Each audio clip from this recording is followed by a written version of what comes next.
जी, तो आज आपके साथ बातें होंगी और वो भी बातें होंगी इज़राइल और हमास में हो रहे जो तबाही है, भयंकर लड़ाई है, उस पे बातें करेंगे और बातें ये भी होगी और ये जानने का प्रयास करेंगे कि जो यहूदी है, मुसलमान हैं, क्रिश्चियंस हैं, क्या कनेक्शन है ये तीनों में?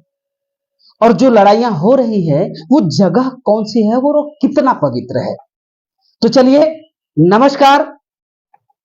मैं आशा करता हूं कि आप अपने पूरे परिवार के साथ बड़े आनंद से होंगे और मैं राम बच्चन प्रियदर्शी बातें होंगी इज़राइल और हमास के बीच चल रहे भीषण युद्ध के बारे में और जानने का प्रयास करेंगे थोड़ी सी बारीकियों के माध्यम से, थोड़ा सा चर्चा के माध्यम से कि आखिर क्या है वहां।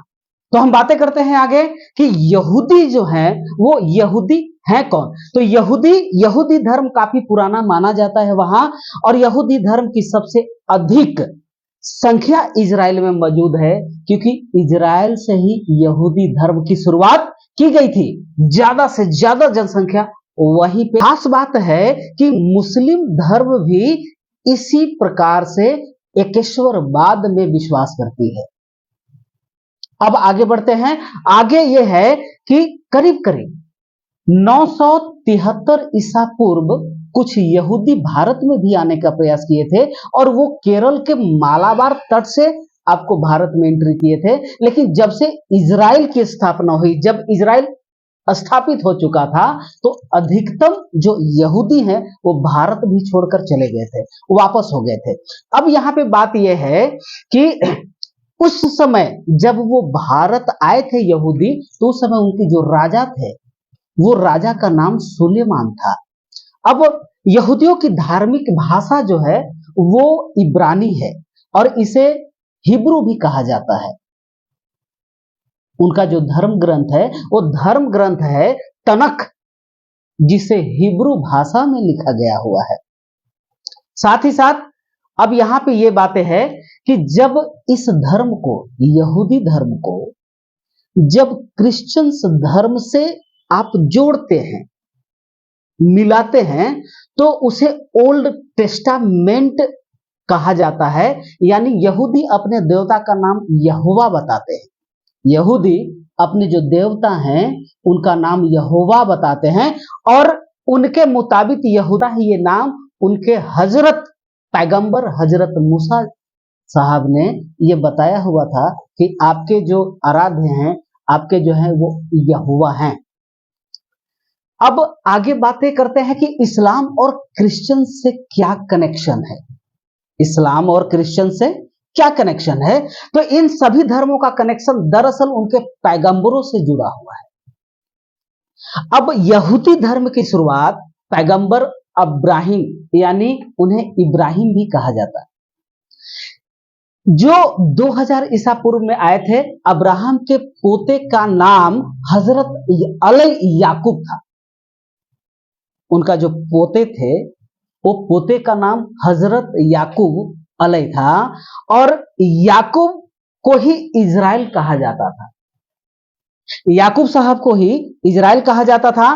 तो यहां पे दरअसल बातें ऐसी है कि जब याकूब ने 12 अलग अलग जातियों को मिलाकर, याकूब साहब ने 12 अलग अलग जातियों को मिलाकर एक राष्ट्र का निर्माण किया हुआ था और उस राष्ट्र का जो नाम है तो वो इजराइल है।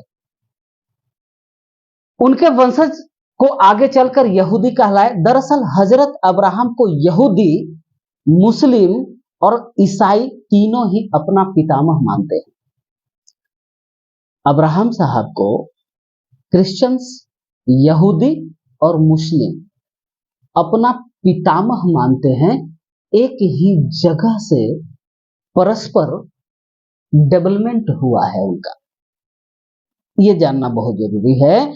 और यहां तक अब्राहम से लेकर मूसा तक सबके पैगंबर भी एक हैं। मूसा के बाद यहूदियों का कोई भी पैगंबर अभी तक नहीं आया है। यानी मूसा यहूदियों के पैगंबर थे और अभी तक कोई नए पैगंबर वहां पे नहीं आए हैं। तो इस प्रकार से जो कनेक्शन है वो एक ही जगह से जड़ निकला हुआ है तीनों धर्मों का।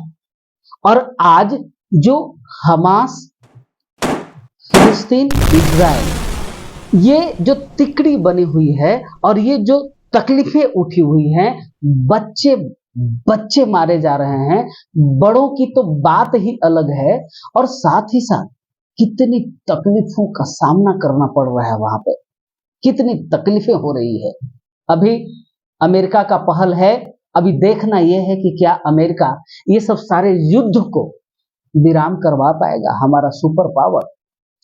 तो बाइडेन की तरफ से कुछ न कुछ एहतियात बरते जा रहे हैं, प्लानिंग की जा रही है, तैयारियां हो रही है, या बचाव के लिए या बचाने के लिए, आगे की जो कार्रवाई करने के लिए जो तैयारियां चल रही हैं। आप तमाम लोग उस न्यूज को आप लोग देख पा रहे होंगे। और आगे बढ़ते हैं कि आखिर वो जो जगह है वो कौन सी जगह है जिस पवित्र शहर माना जाता है। तो क्यों पवित्र शहर माना जाता है? यरूशलेम को क्यों पवित्र शहर माना जाता है? तो इसलिए माना जाता है कि यहां यहूदियों का सुलेमानी मंदिर हुआ करता था, जो अभी वहां मात्र दीवारें बच गई है। क्यों? क्योंकि जिसकी अब सिर्फ दीवार बची है, यही मूसा यहूदियों को धर्म की शिक्षा दिए थे। उनके जो पैगंबर थे, इसी जगह पे धर्म की शिक्षा देने का काम उन्होंने यहूदियों को किया था, उसी जगह पे।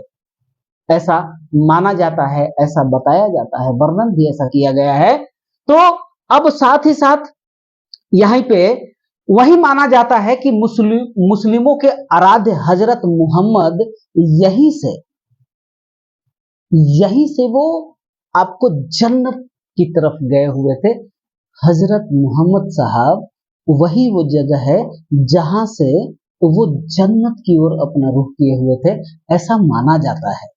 तो इसके अलावा ईसा मसीह के यरूशलेम, यानी कि क्रिश्चियन धर्म में माने जाने वाले जो ईसा मसीह हैं, उनका कर्म स्थल यरूशलेम रहा है। इसलिए ये तीनों जो समुदाय है, ये तीनों धर्म है, वो कहीं ना कहीं कनेक्शंस रखते हैं। और यही वो कारण है कि वहां पे सब अपने अपने दावे पेश किए कर रहे हैं। लेकिन अब ये जो दावे पेश कर रहे हैं, धर्म एक अलग मसला है, धर्म तो एक बात है, लेकिन ये जो धर्म की बातों में अभी ऐसा बताया जा रहा है, ऐसा चर्चा है कि बाकी के ऐसे कुछ देश हैं जो फिरकी लेते हैं, और फिरकी लेने की वजह से आज ये युद्ध जो है कि वो विराम होने का, युद्ध खत्म होने का नाम नहीं ले रही है। और लोग यहाँ पे कंटिन्यूसली मारे जा रहे हैं, तबाही मच रही है, इंसानियत तार तार हो रहा है। तो धर्म एक अलग बात है। अब जो वहां नहीं है, जो मारे जा चुके हैं, अब उनके लिए क्या? अब वो है इंसानियत की राह में जीने की आवश्यकता है। आज ये चर्चा इसलिए हुई कि हम ये भी सीख सके कि जब हम चीजों को समझना शुरू कर रहे हैं, पढ़ना शुरू कर रहे हैं, जो गोपनीय बातें थी, बहुत ऐसे बातें थी जो अब दुनिया में बाहर नहीं आती थी, कुछ खास लोगों के पास तक ही सिमट कर रह जाता था, आज वो सारी बातें अब बाहर आती है शिक्षा के माध्यम से। तो आवश्यक है जागरूक होने की, आवश्यक है, आवश्यकता है समझने की, और बाकी विवादों में पड़ने की क्या आवश्यकता है। बस एक दूसरे का हाथ पकड़ लीजिए ना, इंसान है, खून वही है जो तमाम लोगों के अंदर है, अनाज वही खाते हैं जो तमाम लोग खाते हैं, बस जिंदा रहने दी जाए। और बाकी एक दूसरे का हाथ पकड़ के जीवन को पार लगा दी जाए। जीवन की जो लंबाई है वो कितनी है, क्योंकि ऐसे भी जो आज का समय है, वो वैसे भी खाद, केमिकल की जो खेतियां होती हैं, और उसको खा खा करके शरीर तो ऐसे भी खत्म हो रहा है, जिंदगी तो वैसे भी कम होती जा रही है, खत्म होती जा रहा है, रोग से ग्रसित होते जा रही है। पौष्टिक आहार नहीं, केमिकल से बने हुए साग सब्जियां, वो तमाम चीजें अभी पूरी दुनिया के लोग ग्रहण करते हैं। तो दुनिया तो ऐसे भी खत्म होने वाली है, क्यों परेशान होते हैं। चलिए, आज के चर्चा में बस इतना ही। बहुत बहुत धन्यवाद।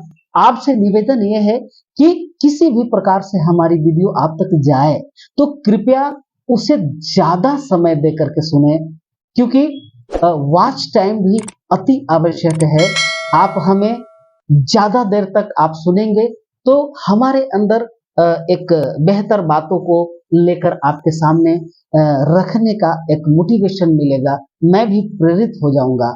और मेरी जो बातें, चर्चा करने का तौर तरीका अगर आपको पसंद आए तो आप इसे लाइक करें, कमेंट भी करें और इसे शेयर करना ना भूलें।